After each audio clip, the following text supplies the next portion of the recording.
अजित दादाला प्लॅनिंगने मारलं, प्लॅनिंगने. विचार करा. कारण अजित दादांच्या विमानाचे 2 वेळा पायलट बदलले आणि विमानाचा जो मालक होता तो सांगत होता रनवे साजरा होता, सगळ्या गोष्टी चांगल्या, त्या विमानात कुठलाही बिघाड नव्हता. तर मग विमान फुटलं कसं?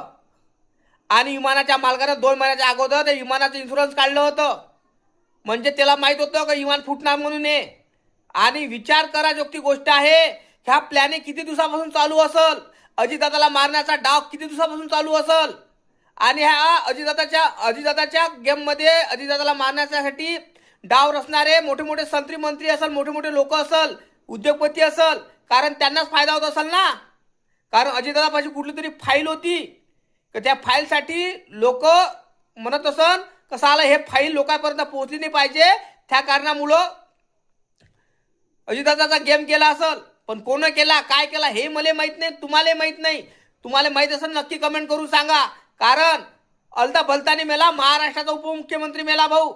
आणि ज्याने हे कांड केलं तो खुल्याम घुमून राहिला. कुठली सीआयडी सीबीआय काहीही करून राहिलं नाही. कुठल्या खुनीचा तपास करणं चालू आहे, पण काय चालू आहे काय नाही हे अजूनही अद्याप पता नाही. आणि त्या विमानामध्ये 6वा इन्सान कोण आहे ते मालूम नाही.